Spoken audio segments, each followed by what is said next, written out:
Ladies and gentlemen, our next presenter is Paul Elam. He is the founder of A Voice for Men, an incredible person that I had the privilege of getting to know some years ago. He is one of the most bravest individuals that I have known, who fearlessly fights for the rights of men and children. And I can't imagine anybody else being at the head of an organization that is one of the most noticed and accepted organizations, many times attacked, but it is because he speaks the truth. And I've heard that word by a couple of presenters today. Tanvir had mentioned that he just spoke something that was truthful. Got him into trouble. He speaks things that are truthful, gets him into trouble. I think it's time that we are allowed to speak the truth, and people need to start listening. So please put your hands together for Paul Elam. You gonna wire me up now? I'll wire you up. Okay.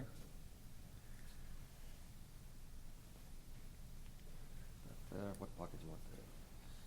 Or you could just shove it on. Yeah, that Let me perfect. just do this. Yeah, Everybody hear me? Okay. We're here, I suppose, talking about domestic violence today. I want to start, though, by just sort of noting something here. This is a particularly good moment for me. In November of 2012, Warren Farrell went to speak at the University of Toronto about the boy crisis. He was met instead with protesters that assaulted police, who heckled and harassed attendees, who blocked doors, and who made every effort to silence him from speaking about the issues of men and boys. There were 2 students at this university, ultimately 3, that saw the video of that and were so disappointed in the behavior of the ideologues that they decided they wanted to start a men's issues group on this campus. They set about doing that and sought to get their men's issues group ratified by the Students' Union for Ryerson. Rather than ratify it, the powers that be in the student union came together and preemptively passed a measure that any group seeking to address men's issues was by its very nature misogynist and was not going to be allowed. And that group has not been able to form because of that. So if you can imagine, I was very, very happy to hear that Attila, in setting this up, brought it somehow to this university, proving 2 things, I think. One, we're not going to be silenced by anything, ever. And 2, that there's a very definite difference between the administration of this school and the Students' Union. The administration, I understand, has been very professional and very, very supportive of this conference happening, and hopefully there'll be more in the future. But let me talk, and I'm going to talk anecdotally, really. We've had a lot of statistics. Dean is raising the evil finger. Yeah, what can I say? We're good? Okay, great, we're good. Okay, as I was saying, I'm going to be speaking anecdotally. We've heard the numbers over and over and over again. They've been ground into the dust. Intimate partner violence is not a gendered issue. Intimate partner violence is one of reciprocity. It is a multi-generational problem that's passed down for a number of factors: dysfunctional family issues, alcoholism, drug abuse, underemployment, undereducation. There are a number of factors that lead people to be more predisposed toward violence. None of them are what's in their pants. Yet we still have a narrative in this culture that the typical form of domestic violence is a man in his, I call it a Karen Strong now, I used to call them wife beaters, but in the strap T-shirts that is throwing empty beer cans around his home, screaming at his wife for a sandwich, and then he slaps her if she doesn't put enough mayonnaise on the bread. And you know what? There are guys like that. They do exist. They make up, this is my scientific research at play here, they make up this much of the domestic violence problem. Domestic violence in that mold is a poster child used to raise money, and it is to play on our instinct to protect women. And that is the elephant in the room that we haven't mentioned today, and I'm going to mention, and the word is gynocentrism. We have a problem in this culture sorting out the truth about domestic violence because of our instinct to protect women at all costs. When you see campaigns like White Ribbon, where the ultimate goal that White Ribbon has, apparently, is to have men sign a pledge saying they won't hit women. Not a pledge for people to commit to not committing violence, but simply a pledge for men not to hit women. When you see hashtag he for she, you're getting the same thing. It's no different than what I got from my very traditional father when he sat me down at 13 or 14 years old and I started to get interested in girls and said, whatever you do, you don't hit a girl. You never, ever hit a girl. That has run our culture for hundreds of centuries, the protection and provision for women, and so we have nothing different going on today, and it's why we can't have a really, really honest discussion about this subject. But I want to try to have one, and I'm going to use my experience with this stuff dealing with chemically dependent populations. And this crossed all cultural lines, all races, religions, everyone you can think of. It is a population where the incidence of domestic violence is very, very high. And it stands to reason. You have drug addicted, alcoholic people, you're going to have violence in relationships. These are people that are already violating their own values in a number of other ways. They're stealing, they're slacking on their jobs, missing work, getting in arguments with their family, lying as a routine way to survive in life. And so when I worked with these people, often we considered it family work. We brought the whole family in and would talk to them about violence. It happened a lot, and it happened both ways, and it happened in mutual conflict. Husbands and wives lashing out, frustrated with each other, perhaps both of them abusing substances, engaging in mutual combat. The problem was that the conventional wisdom at the time, and still is, that once we hear that the guy was violent, we quit listening to the fact that the woman was also violent. And then everything had to stop. Every bit of treatment that we provided, every issue, all the family of origin work, everything had to stop so that we could address the violence of the man.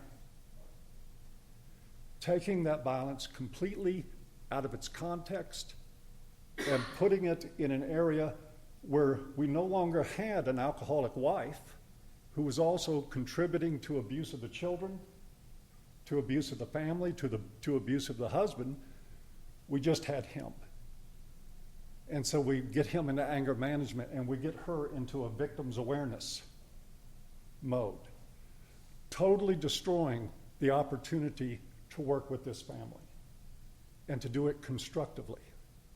And so it started me asking questions. I remember one case, a guy I worked with told me, I hadn't even asked him, that his wife beat on him. And that one night he awoke to her taking a fireplace tool and laying it across the back of his head. And he ended up with 12 stitches. And I was shocked by that. And I talked to him at length. And then I started asking myself, why did this guy have to tell you that? Why did he have to tell you that without being prompted? Why didn't you ask? Because I certainly asked every woman, according to my training. Every woman that came in my office was assessed for whether or not she was a victim, And every man that came into my office was assessed for whether or not he was a perpetrator. And that was the standard. And so this took me back. And I started asking a lot of questions. And I went in, we had weekly staff meetings on Fridays. And I went in a couple of Fridays later, and I said, I just need to ask you guys something. And I brought up this case. I said, why is it that we're only asking women if they're victims? Why is it we're only asking men if they're perpetrators? The result was not disinterest. Anybody want to guess what the reaction was to asking? Hostility. Overt, intense hostility. It was a real turning point for me. It was a real difficult point because here, these were my peers. They were people that I respected. They were people, as you guys were talking about, Walter, best intentions in the world. I have a different view. Sorry, I didn't mean to. Well, I do see them as people that did have good intentions, but I had to change that view because they were good intentions as long as they were hearing what they wanted to hear and as long as they were comfortable within the realm of their work. Can I just interject? Sure. What's odd about that and disturbing about it is they wanted to hear what they wanted to hear, and somehow it was to their benefit to hear that. I'm going to get to that. Thank you. That's a very important part of this puzzle. That's why I say it's not people of goodwill. Well, I do think that people have the capacity, as they say, denial's not a river in Egypt. People have the capacity to live in enough denial about their own motives that they end up believing that they're really doing God's work out there. But that turns out not to be the case because once you present people with information and they consciously reject it, then this is what Dean Esme would call aggressive ignorance. The intent to be ignorant for a purpose. Why? Follow the money. And I found out about the money when I started asking, and wow, did it open up a world for me when I started asking my male clients if they had ever been abused recently in relationships. I was shocked. I was absolutely shocked at how many of them started speaking up. Then I had the challenge of doing aftercare for these people, which is planning. Where are they going to go? Okay, we got them in a 28-day program. They've got a month sober. They're going to go out and learn how to take on life without alcohol and drugs. They have to learn new coping skills. We try very hard to keep them out of the environments that induce them to use and drink. Then we had to go into the area of aftercare planning, which meant I needed some follow-up services. And so I started calling around.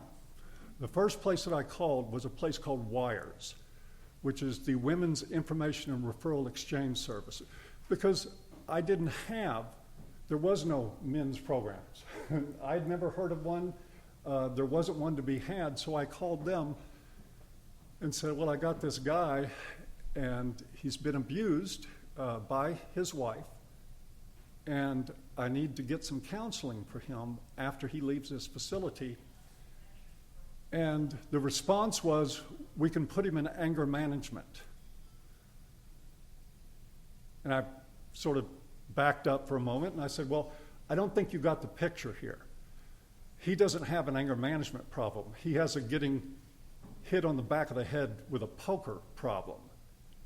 Somebody else in that family has an anger management problem. And the response is, well, we just don't do that. We don't have anything for him. And you know what? That was in the mid-1990s. And the situation is still the same. Hasn't changed one bit. I don't know if I share your optimism of how much better things are getting.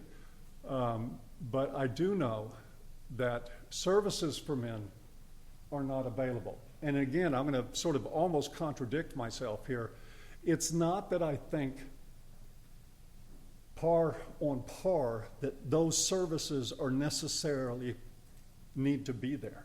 I think some services need to, but the scope that we dump money and attention and legal force that we drop in this problem is not consistent with my experience with working with people with domestic violence issues.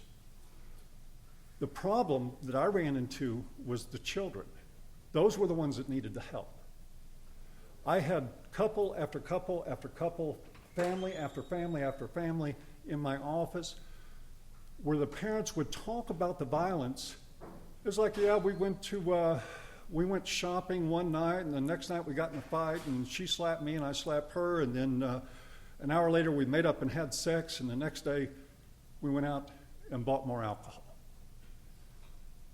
The violence that was happening between them was not the major problem in their lives. It was a symptom of many problems. It was a symptom of the alcoholism. It was a symptom of family dysfunction. It was a symptom from both of their families. As we dig into this, we find this multi-generational aspect of this where they learn this behavior as children, they're treated this way, they grow up, of course, and they act it out in another relationship. Throwing millions and millions and millions and millions of dollars into social services for the situational violence in one relationship, to me, misses the point entirely. I would rather see that money put into education, put into counseling and therapy for people that need it, and especially those that want it, because they tend to benefit the most. But we have this giant elephant in the living room.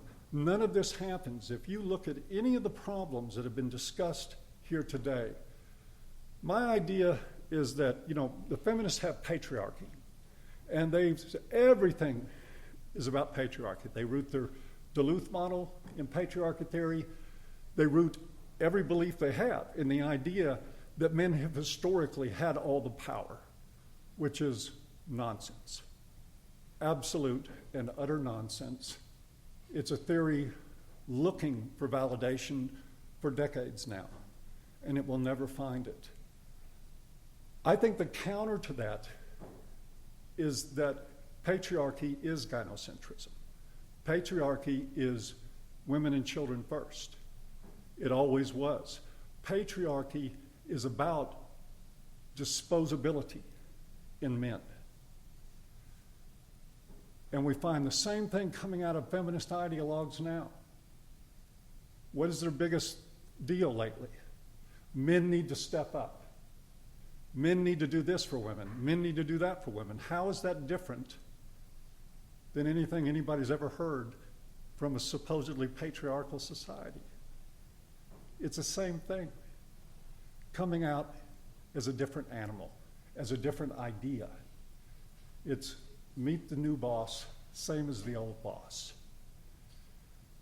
That presents us, I think, with one of the greatest challenges we've ever had, and that is to talk about gynocentrism. Because talking about it doesn't mean that we want to say we want to put women's issues on the back burner. Those are issues that need to be addressed. They're a fair part of the dialogue.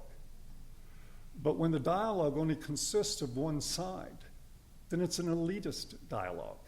And it's one that is averse to scientific fact. It's averse to real research. It's averse to any ideas that don't match up with what people want to hear that are ideologically driven.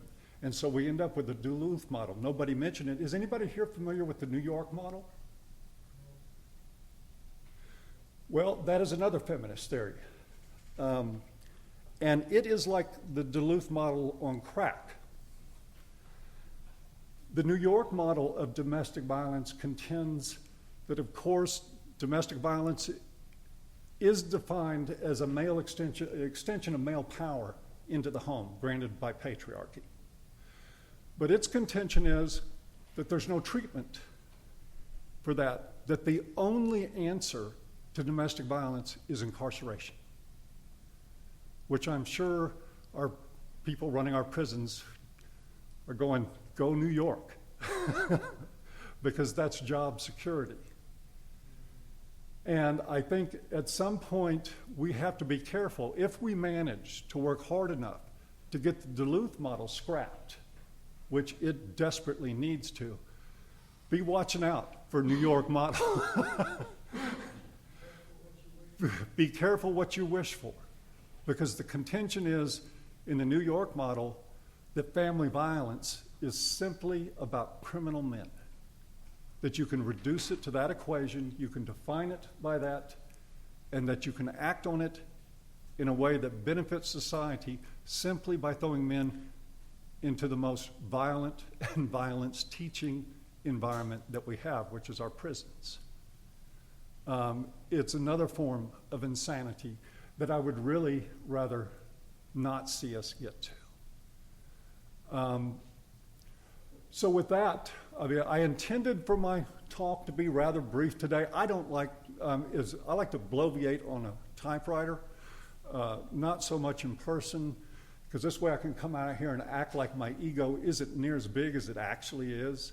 But with that, I'd like to open it up if there's any questions that anybody had, and maybe make this a little bit more of a dialogue versus just me standing up here talking. I agree. Can we wait for the microphone here? Okay. I never met a microphone before.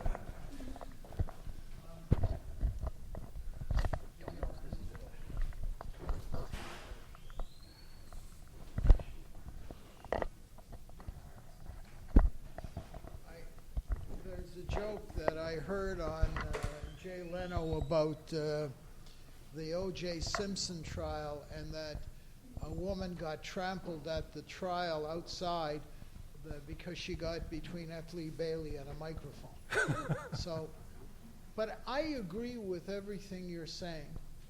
Everything. I just see it from the political side. And I think you've described a form of fascism. You've described a form of racism. One group is superior, one group is inferior. We can identify the inferior group because of the color of their skin or the size of their nose or the kind of genitals they have. And while the content may well be, and we may go along with it because after all it's supposed to benefit women and children, what I worry about is what is it setting us up for ideologically?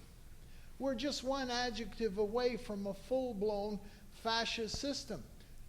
All men are bad. Well, not really. All tall men are bad.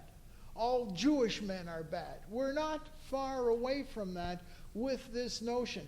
And it's interesting and amazing how entrenched this has become. And I wonder, thinking about it in political terms, and I take it you're an American. Yes. Well, I'm Texan. So. They still take American money there? Well, we acknowledge that the United States is part of Texas, but... I just wonder whether we would have had what we had if there hadn't been a collapse in the competition between the United States and the Soviet Union. I just wonder if there would have been room for this ideology. I just want to finish with a quote from Senator Ann Coulls, who I think is terrific. Her line goes like this: we must believe, I say as Democrats believing in democracy, that both men and women are equally capable of good and evil. When you move away from that, you're into some kind of ideology which is not that of North America. I'm including Canada with the United States. So I'm saying to you, I agree with what you're saying, but I see it in those political terms. Let me speak to that for a moment too, because I think that it came up during your talk that if we can't be seen as crazies, that if we start talking about we need to have a men's shelter for every woman's shelter that'll never sell to the public, that isn't politically feasible. I agree with that, but I think where I depart is that we don't need to be restrained anymore. We've done the research. You know, there have been efforts for over 100 years to get some kind of men's movement off the ground. And every one of them has failed because of the concerns over mainstream sensibilities, being presented to people with button-down collars and in good, proper society who promptly hear you out and say, that's really nice, now go on about your way, we'll get back to business as usual. I think it's important that we have alternatives to things like A Voice for Men. A Voice for Men is considered a radical organization, even though we're not. We're actually quite moderate. But we do need people out here stirring shit and causing problems.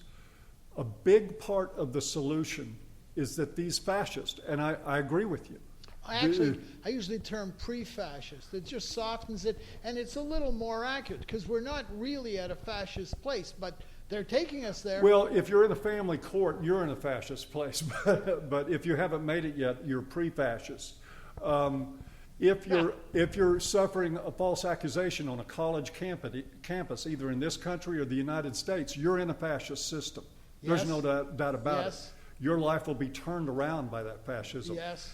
And that's why that saber rattling, getting in these people's faces and making people who profit off of lying about issues like domestic violence, making them uncomfortable is what we have to do. They should be uncomfortable. If you make, I think White Ribbon Australia was making over $2 million a year, $2 million a year to run an online petition and to talk about how domestic violence is just an issue that affects women. I'm inclined to agree with that. But right now, in the configuration we're in, and I think CAFE is doing an excellent job on this. They are. They're taking the non-reactive role. And, We got to have a and Martin Luther King for every Malcolm X out there, but without Malcolm X, nobody would have listened to Martin. okay, you and I are on the same beam. Okay, we're getting boring here. Yeah. we agree. I say that we have the NAACP when we needed the SDS. Okay. No, well, I agree with you. I know somebody's going to assume, since I know Paul, that he's going to be prepared for my remarks, but he's not, because we didn't plan anything. It's interesting when we say pre-fascist or we use the term fascism, that sounds hysterical, that sounds too extreme, yet we've seen people in Canada, let's see, just in the last couple of months we saw a group of female men's rights activists ejected just because they were critical of feminism. That was alone enough to eject them from a major expo. We have people talking about openly how if you are anti-feminist in parts, or non-feminist, just not a feminist, anywhere in places like Sweden, where they want to make that illegal and they want to make that hate speech just to say, I'm not a feminist. And if you argue with feminist ideas on things, I mean, I think, Paul, you would probably agree with me that feminism isn't the only problem. Oh, yeah. It's certainly not. We both agree on that. Yet we see time and time again who's the ones in the liberal democracies like the ones we live in Canada and the United States, who are the first up to bat to stop any reform on these areas. It's going to be feminists. I'm only going to make the statement, you say we're not radical on A Voice for Men. I'm on A Voice for Men too. We're radical in our rhetoric, not on what we advocate, but we should own the fact that we're radical sometimes in our rhetoric. We scream at people. We yell at people. Well, but there's a I need think for I'll that, accept right? that we're radical in context, Dean, because there was a time when not owning black people was a radical idea. Sure. And so in that context, we are certainly radical. But we are science-based. We do sort of like facts. We like to approach things from a good moral platform. We don't advocate for the reduction of anybody's rights at all. Don't support that. As a matter of fact, you would be surprised at what you see people get booted for at AVFM. Any hint of racism, any hint of homophobia, any hint of any kind of discriminatory attitude toward populations of people for any reason, it's bye-bye time. Now, you won't hear them mention that when they write an article about me in BuzzFeed. They'll be too busy doing something else. But we're very moderate in that way. So yes, I think we're radical, but we're only radical because the times we are living in are so incredibly retarded. I have one more thing, and it's an open question. I'll give it to Dr. Tanvir and whoever else wants to talk next. How much do you think of the criticism of us, and I'll give everybody in the room, even the moderates who don't call themselves MRAs, how much of the, I'm not going to put you on public, how much do you think that the criticisms of us are pure projection and have nothing to do with what we say or advocate, but actual psychological projection? I guess you to free associate. A whole lot. Paul, just one thing that I actually wanted to mention when I talked, but I didn't. To what we've all heard that a lot of the feminist rhetoric has no basis in science. To what extent have you seen any evidence of a cognitive dissonance between feminist arguments, say within the workplace, which are essentially asserting that they are equally capable of dominance and aggression, etc., which is completely at odds with the rhetoric on domestic violence, which is about fragility and victimhood, etc. Do you feel like that cognitive dissonance or that inherent contradiction has been exposed or is being exposed? No, I think when we expose it, it's just pointing to hypocrisy. Cognitive dissonance would imply that the competing ideas have somehow registered in their own minds, and they haven't.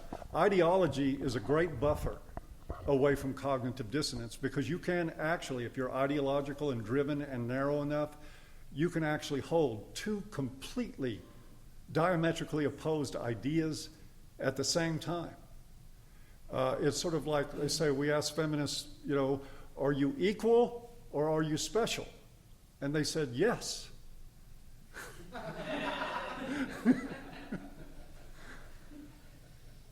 And they do it without compunction, with no reservation, no evidence of dissonance, nothing there to indicate that they understand that they're contradicting themselves every time they talk, go through one of their talking points. So I don't think cognitive dissonance is a problem for feminists. I think they would have to, honestly, most of them would have to be a lot more conscious than they are of their own beliefs, rather than just being automatons, which I've seen so much of. Adele Mercier at Queen's University came out and said that the juveniles in a correctional facility were actually the perpetrators of the female guards that sexually abused them because they wanted it. Now, in every other definition, including the legal definition, when you have that sort of authority and power over somebody in their lives, you're sexually engaging them is abuse. And she's a university professor that turned around and said, no, it's not. How do you think she got her job? I wish.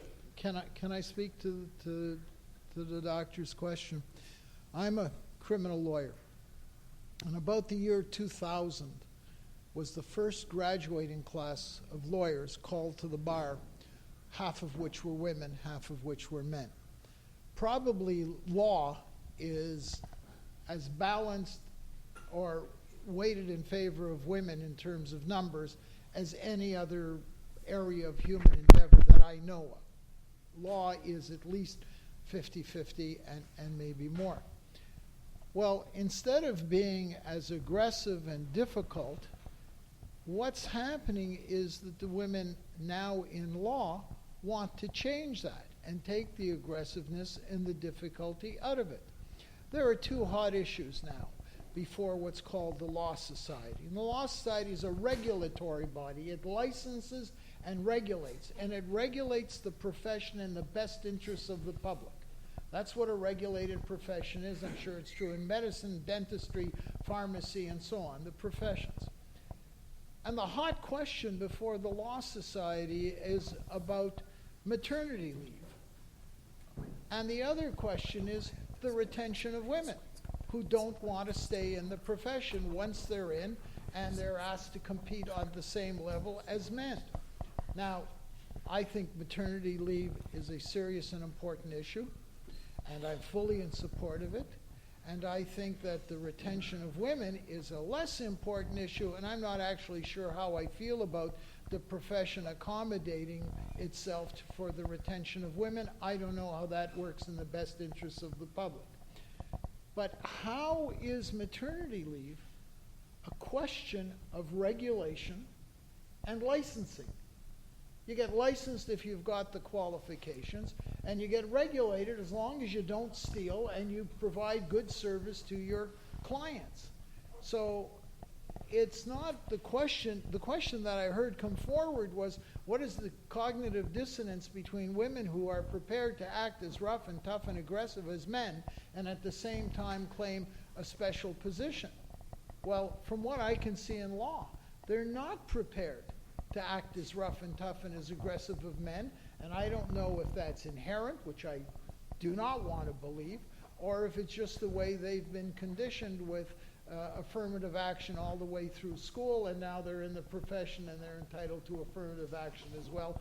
I'm not clear. So my answer is I don't know that that's what's going on. Well, my point is exactly that their argument rests on the idea that they are equally capable of dominance, aggression, etc. Not necessarily that they are. Well, that Yeah. part of the problem But- there, but, Dr. Ahmed, yeah. is that they've been taught that equality is a smorgasbord. Yeah. And that you go through and you skim it and you pick out the really nice items, and when it comes to the stuff that's maybe not so quality, it's like, oh no. That's for the men. Yes, absolutely. I'm going to close up. I can't resist the urge to correct the attorneys here. I got a chance to correct the attorneys that spoke, and it's very rare that that comes along. I want you to know about what the real drop in crime is about. It was the "Don't Be That Guy" posters. They put those posters up, and they were so effective in a couple of Canadian provinces that they reduced crime throughout the Western world. It was amazing. Well, they were the posters that basically said pretty much all men are rapists in waiting, and saying that rape is bad. Because men without those posters wouldn't have known that rape was bad. So they put the posters up, crime plummeted. They're taking credit for it in the media, folks. I'm not kidding. And we did a "Don't Be That Girl" campaign, and false accusations persist. So what can I say? It just didn't work. With that, I want to thank everybody for coming.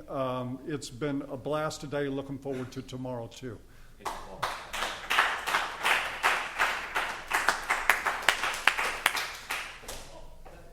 Ladies and gentlemen, that concludes our first day. We will reconvene here again tomorrow morning, beginning at 9 o'clock.